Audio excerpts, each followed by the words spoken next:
Alright, so now it's time for you to answer this activity, alright? So I am gonna give you some time, okay? I will give you 10 minutes to do this activity, to answer this activity, starting now, right? So now you can start.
Okay, you still have 5 minutes and 50 seconds.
Okay, you still have 2 minutes. 2 minutes.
Alright.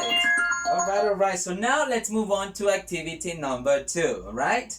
Let's see. Can you please read instructions of activity number 2, please? Read them, please.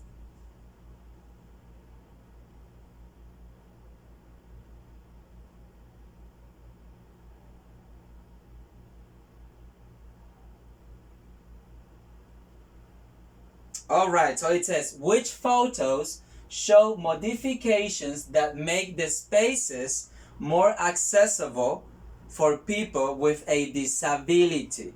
Okay, so look at the pictures, check them, and you have to circle the photos that shows modifications for people with disabilities. Alright, before we start, I am going to show you a video. Alright, pay attention. Give me a minute. Yo aprendo en casa porque nada me detiene. Esta es mi oportunidad de adelantarme al futuro y estar preparada en la... Sorry for that. Alright, so let's see it.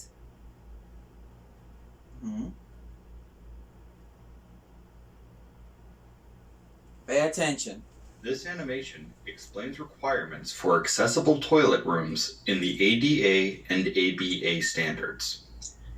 Accessible toilet rooms must be on an accessible route and have compliant doors so that people with disabilities, including those who use wheelchairs, can enter the space. Required clearances provide sufficient room to enter, clear the door, turn around, and close and lock the door.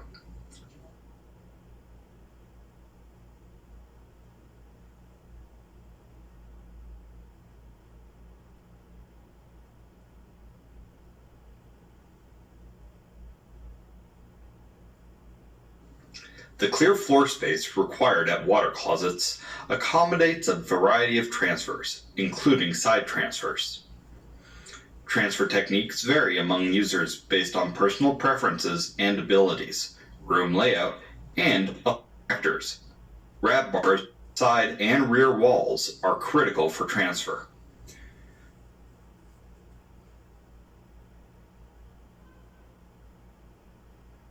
Flush controls. Alright, so from here, now with the activity, you have to circle, here, you have to circle the photos that show modifications, alright? So I'm going to give you 1 minute to do this activity. 1 minute, alright? 1 minute is starting now. Okay, you can start. 1 minute.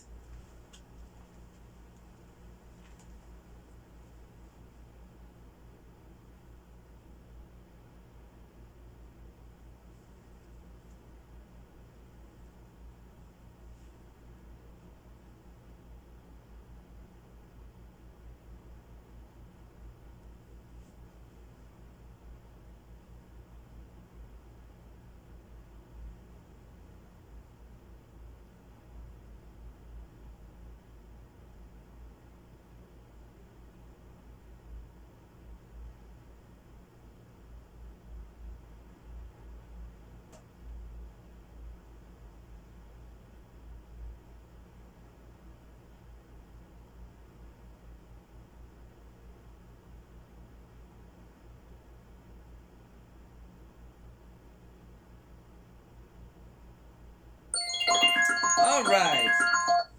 So now let's check our answers of the activities. Let's check if we are correct in our activities. All right. So I answered them. Okay. I am going to show my answers. Okay. So I want you to check the answers with me. All right. So here we have. See, we have 986. 86. Number 2. 487. Number 3, 215. And number 4, 876. All right, let's read it together. Let's read it with me, please. 986. Number 2, 487. All right. Number 3, 215. Right. Number 4, 876. So those are the correct answers. All right. Now let's check activity number 2. So you have to circle the photos that shows modifications. Let's see. This one, yes, it shows modification, as you can see a ramp here. This photo, no. Okay. This photo, no. This one, yes. This one, yes. And the last one, yes. All right, so check your answers. All right. Now let's move on to the next page. Give me a minute. Okay, so now we are on page 127, all right? 127. Let's read the instruction. What do we have to do here? Please tell me, what do we have to do on this activity?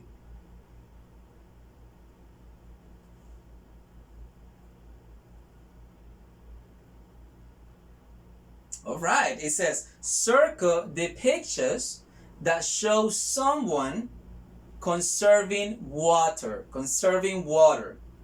Explain to a classmate how they are doing it, right? So you're only going to circle the pictures that show someone conserving water, all right? But first, let me show you this video, right? Pay attention to the next video.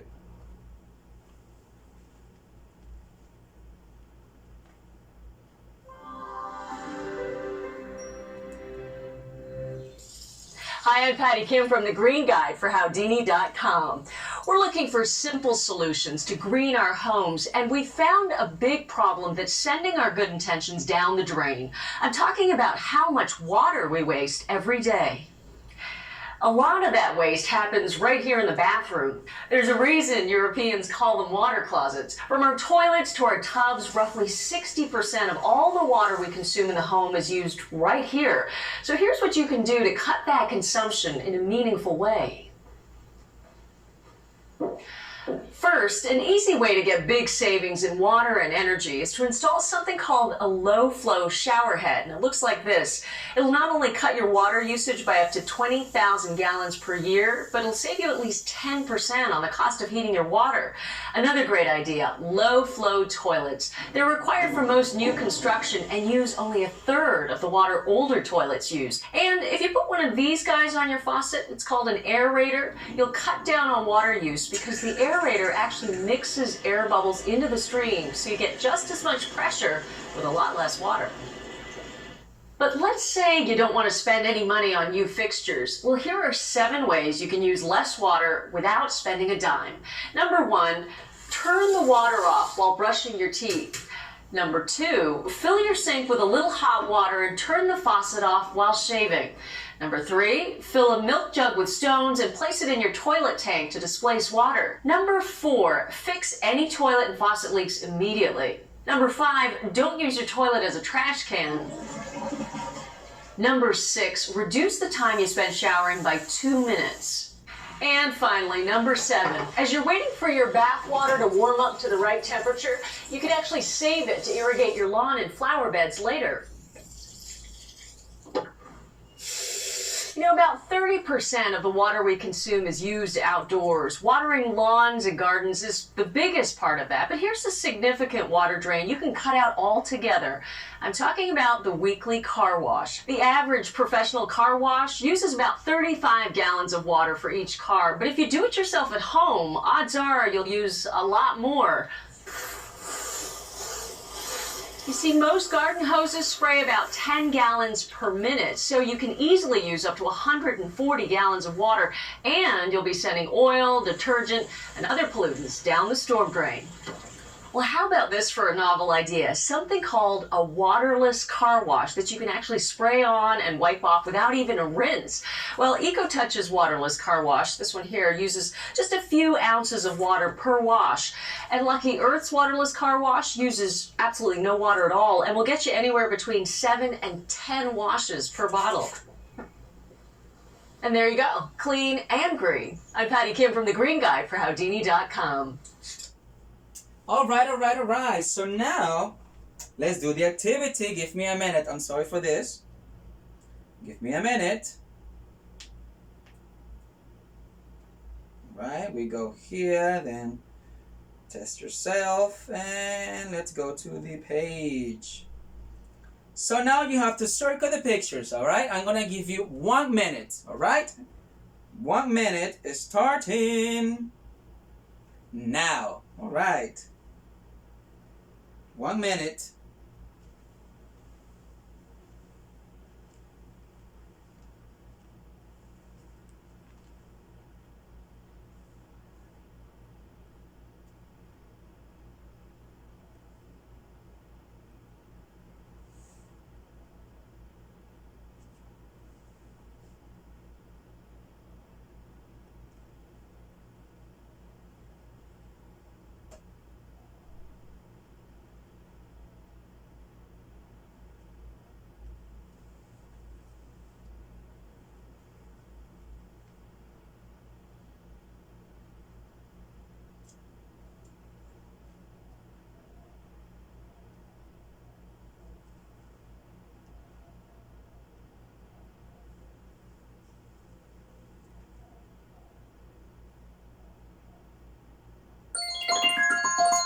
All right, now let's move on to the next activity. Okay, what do we have to do here? Read instruction, please. What do we have to do?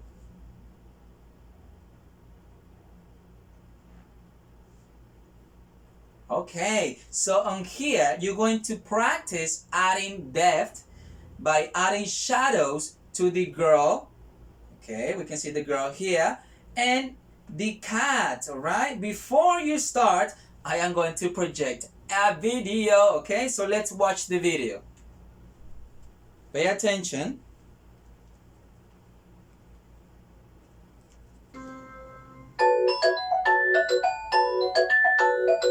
So, what I'm drawing now is just a basic circle, and this is about as two-dimensional as it gets. It's always a good idea when you're drawing shadows to imagine where the light would be coming from, because that's going to determine where the shadows fall. So let's just imagine we have a ball sitting on a table here, and there's a lamp somewhere up here. This is going to be our lamp. Shining light on this ball. I like to sort of rough things out with the side of my pencil, but I'm just gonna really roughly sketch an indication of where the shadows might be, and already this is looking a little more three-dimensional. I sort of try to make the lines wrap around the object, because not only does that show us where the light and shadow is, it also helps sell the idea of the roundness of the object. There's not only going to be a shadow on the ball, but the ball is going to create a shadow on whatever surface it's sitting on, so we could draw something under it that gives the impression of that. So the more I sort of continue this, the more three-dimensional that ball is going to start to look, and I can even continue these shadows around. I can just keep adding finer and finer lines that help give a feeling of roundness to this shape. And this is very crude, but hopefully it gives you an idea of how to create a sense of three-dimensionality. And this could be applied to just about anything else, and I will try a different shape. Let's say we want to draw a cube as opposed to a sphere. I'm just going to start out drawing the basic lines. And let's put our lamp where it was last time. This side here would be farthest away from the light, so I'm going to darken that. But unlike the sphere, I'm going to try to make my shadows a lot more evenly covering these the shapes, because it's got flat shapes, so the shadows are going to be pretty even across each side. They're not going to gradiate the way they will on a round surface.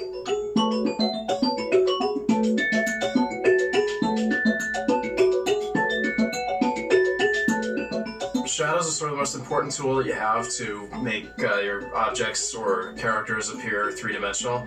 And sometimes when I'm drawing characters, I'll put shadows in that might not even be there, or I'll put shading lines in that aren't necessarily there in the model I'm working from, because it helps sell the idea of dimensionality. And you want to use every tool that you can to make your characters look real and three-dimensional. All right. So now you work on the activity.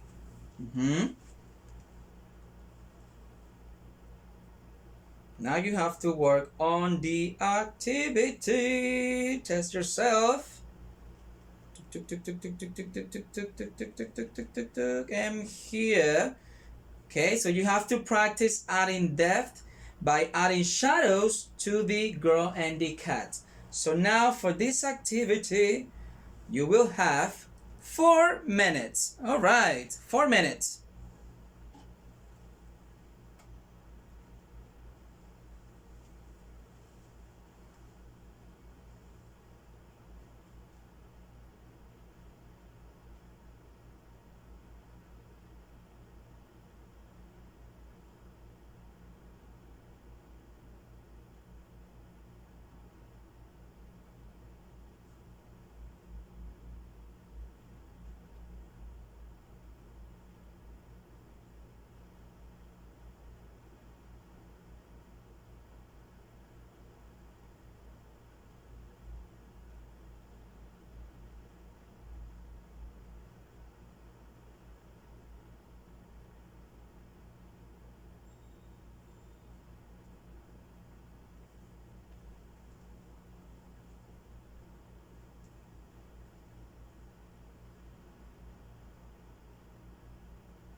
Okay, you still have 1 minute and 17 seconds.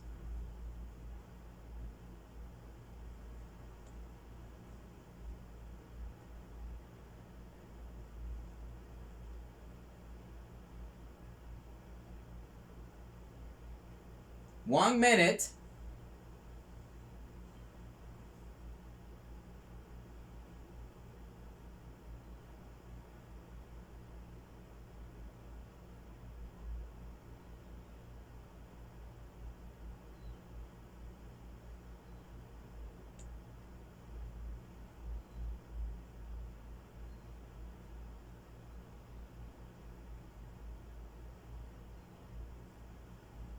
Thirty seconds.